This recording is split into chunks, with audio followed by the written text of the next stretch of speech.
امام فرماتے ہیں کہ جب میں ظہور کروں گا تو میرا ہر شیعہ مجھے دیکھ کے کہے گا کہ میں نے تو آپ کو پہلے دیکھا ہوا۔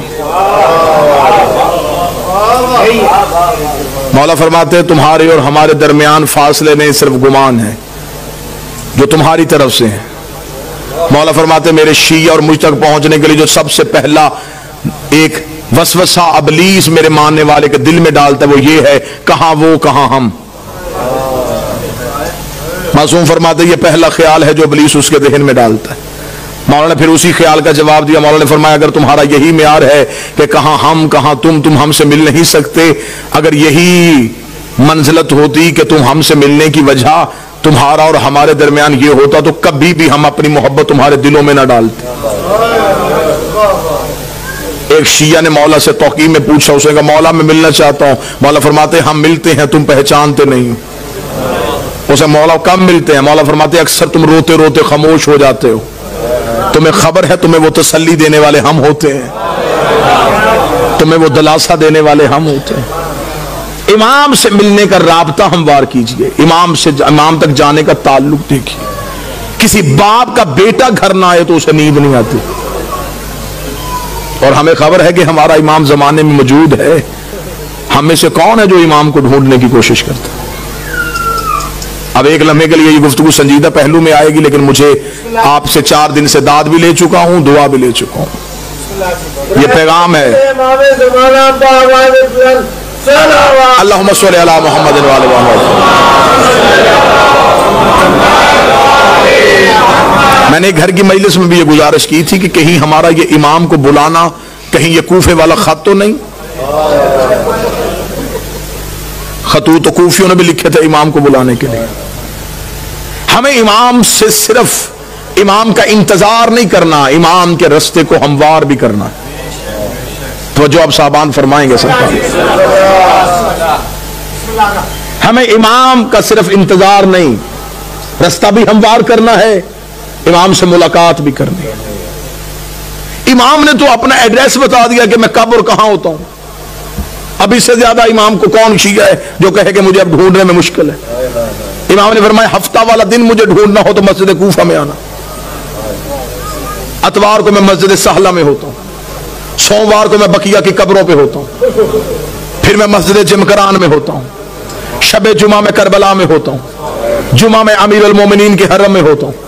مولا فرماتے طواف کعبہ کرتے ہوئے کعبے پہ سیدھی بارش ہو رہی ہو اور مزاب رحمت سے پانی نیچے آ رہا ہو تو سمجھ لینا تمہارا امام طواف میں ہے۔ اب اس سے زیادہ آسان نشانیاں کون بتائے گا؟ امام خود بتا گیا کہ میں اس وقت میں یہاں ہوتا۔ پھر امام نے اگلی نشانی بتائی، امام نے کہا چل تو ہم سے محبت کا دعویٰ کرتا ہے نا، تجھے مجھ تک پہنچنے کی ضرورت نہیں، تو ہمیں بلا۔ اتنا امام کی موجودگی کا یقین رکھو کہ امام فرماتے ہیں کہ دسترخوان میں ایک فرد کی جگہ خالی چھوڑو۔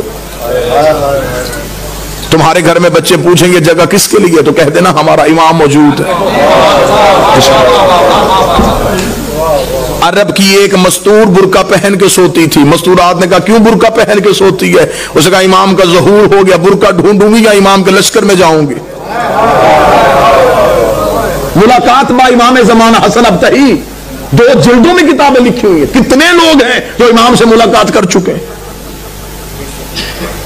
ایک عراق کا رہنے والا شیعہ ہر روز گھوڑا لے کے چوک میں تلوار لے کے کھڑا ہو جاتا، لوگ پوچھے کیوں کھڑا ہے یہاں پہ؟ اس کا امام کا انتظار کر رہا ہوں۔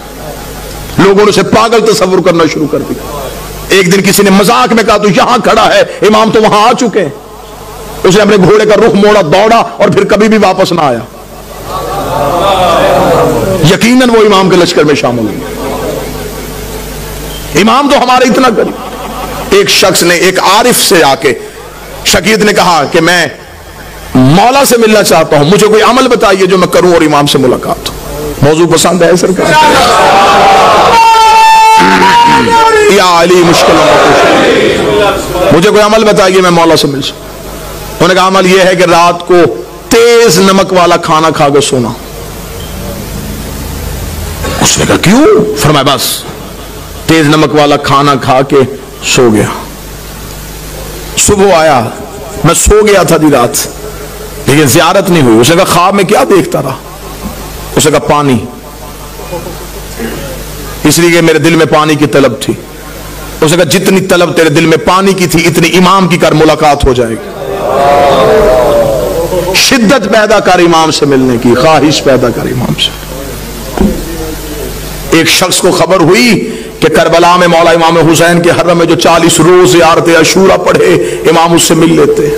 اور یہ آج بھی ہے, منقول ہے روایات میں کہ حرم امام حسین میں زیارت عاشورہ کا 40 روز کا عمل کیا جائے تو امام مل لیتے ہیں.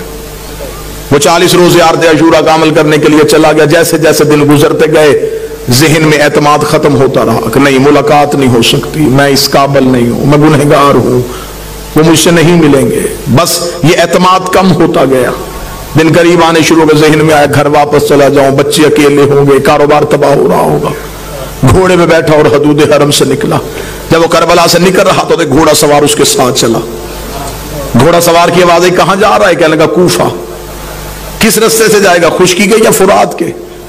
کہنے لگا خشکی کے رستے. گھوڑا سوار کی آواز ہے, پھر کوفہ میں ایک میرا کام کرے گا, ایک امانت ہے, وہ کوفہ میں ایک شخص کو دے دینا. کہنے لگا کیا امانت ہے؟ کوفہ میں ایک ریان نامی شخص رہتا ہے, اسے یہ 40 دینار دے دینا. جب تو اس کے دروازے پہ جائے گا, دستک دے گا, صبح کا وقت ہوگا, وہ دروازہ کھولے گا, اس کے بازوؤں پہ خون کے چھینٹے ہوں گے. پریشان نہ ہونا, وہ قصاب ہے, صبح صبح جانور ذبح کرتا ہے. ذہن میں پھر نہ آیا کہ جو پہنچنے سے پہلے وجہ بتا رہا ہے.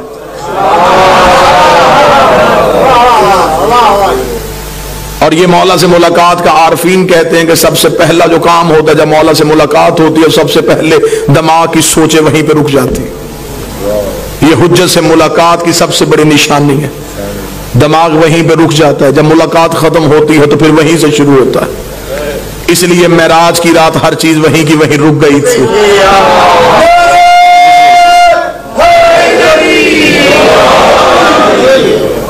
اب جب گھوڑا سوار واپس پلٹا تو اس نے آواز دے کے کہا, اس نے کہا اگر وہ پوچھے یہ کس نے دیے ہیں تو اپنا نام تو بتائیے.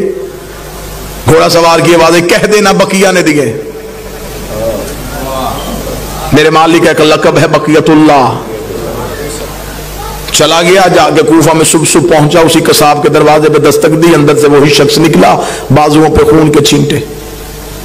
دیکھیں گا مجھے خبر ہے تو صبح صبح جانور ذبح کر رہا ہے. کہاں سے آیا؟ کہنے لگا کربلا سے آیا ہوں. تو میرے دروازے پہ کیوں آیا ہے؟ میرے پاس تیری ایک امانت ہے, یہ 40 دینار کسی نے کربلا سے دیے, اسے کر ریان کو دے دینا. آنکھیں کھلی کی کھلی رکھ, رک یہیں پہ. اندر گیا, لباس تبدیل کیا, وضو کر کے باہر آیا.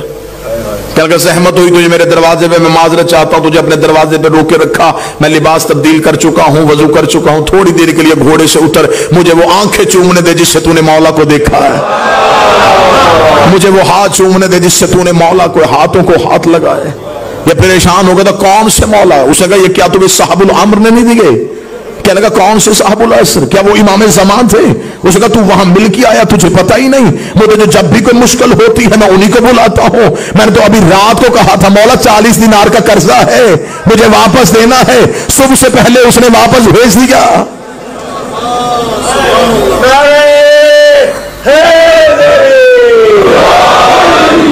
مولا فرماتے اتنا مجھ پہ یقین کرو. جب تمہارا یقین اتنا بڑھ جائے گا پھر تم اپنی مشکل کسی کو بتاؤ گے نہیں. اب یہ محبت کا معیار ہے. امام فرماتے میرے شیعوں مجھ سے رات کو سرگوشیاں کیا کرو. سرگوشی کیا, تکیے کے سر رکھ کے اپنے دکھ مجھے سنایا کرو. امام فرماتے تو تکیے پہ سر رکھ کے مجھے اپنے دکھ سنا کے سو جا, صبح کا سورج طلوع ہونے سے پہلے تیرے دکھ نہ ٹالوں, مجھے بطول کا لال نہ کہنا. تو مجھ پہ اعتماد تو کرو, تو مجھ پہ یقین تو کرو, تو مجھ تک پہنچنے کا رستہ تو تلاش کرو. امام فرماتے ہیں میرا شیعہ وہ ہے جو میرا ظہور ہر روز مانگے. وہ ساری زندگی اس کی حالت ایسی رہے جیسے اس کی کوئی چیز گم ہو چکی ہے اور وہ اسے ڈھونڈ رہا ہے. شیعہ بھی اور اسے یہ بھی پتا ہو کہ میرے وقت کا امام کہیں نہ کہیں خون رو رہا ہے. پھر اس کے دل میں یہ طلب ہونی چاہیے کہ میں امام تک کسی نہ کسی طریقے سے پہنچوں. ملاقات امام سے ہے. قبلہ تشریف فرمائے ملاقات ممکن بھی ہے. ہاں امام ملتے ہیں ہر کسی سے اس کی معرفت کے مطابق, اس کے عرفان کے مطابق. آئیں گے ضرور, برا ہو صحیح آئیں گے ضرور. چلے میں تحفہ دوں, آج کی آخری مجلس میں ہدیہ دوں. مولا فرماتے جس دن تم چاہو کہ تم مرنا نہیں چاہتے, جس دن تمہارا جی زندہ رہنے کے لیے ہو کہ آج میں زندہ رہنا چاہتا ہوں، عمل یہ ہے، مولا فرماتے اس روز آنکھ کھلے تو اٹھتے ہی، بلکہ یہ روز کا معمول بناؤ، آنکھ کھلتے ہی السلام علیکم یا صاحب العصر والزمان، اے میرے وقت کے امام تجھ میں میرا سلام۔ اللہم صلی علی محمد وعلی سائل نے کہا مولا کریں گے سلام تو موت کیسے نہیں آئے گی؟ امام نے فرمایا سلام سنت ہے، جواب دینا واجب ہے۔ تم سلام کرو گے وہ جہاں بھی ہے واپسی وہ جواب دے گا علیکہ السلام، جب وہ کہہ دے سلامتی ہو تو پھر موت کیسے آ سکتی؟ اب امام تک پہنچنے کا رستہ کس نے تعین کرنا ہے؟ جب حجت موجود ہو تو پھر ہمیں غیر کے دروازے پہ جھکنے کی ضرورت نہیں رہی۔ سرکار اب ہمارا امام تک پہنچنے کا ایک ہی ذریعہ ہے، اپنے توکل کو بلند کیجئے، اپنے اعتماد کو بحال کیجئے، یقین کی منزل پہ آئیے اور یہ یقین رکھیے کہ ہمارے وارث موجود ہیں، ہمارے امام ہمیں دیکھ رہے ہیں۔ جب یہ یقین آ جائے گا نا کہ امام موجود بھی ہیں دیکھ بھی رہے ہیں، پھر گناہ کون کرے گا؟ جو بیٹا باپ کے سامنے سگریٹ نہیں پیتا، جب اسے یہ ذہن میں ہو کہ میرا امام موجود ہے، پھر وہ غلطی کیسے کرے گا؟ لیکن ہم نے اپنے اندر سے وہ یقین ختم کر لیا ہے، ہم سمجھتے ہیں کہ امام ہے بس آ جائیں گے، آ کے ہمارا بھی انتقام لیں گے، اپنا بھی انتقام لیں گے۔ نہیں، امام کو ایسے نوکر نہیں چاہیے، امام کو ایسے چاہیے جو آج بھی امام کے عشق میں ویسے کھڑے ہوں جیسے امام کے قیام پہ کھڑے ہونا۔ ہم ظہور کے بالکل قریب ہیں، اور یہ جو آج چھوٹے چھوٹے مسئلے مسائل، یہ مسئلہ وہ مسئلہ، یہ مسئلہ وہ مسئلہ، یہ مسئلے نہیں ہیں، یہ امام کا چھان بریک ہو رہا ہے۔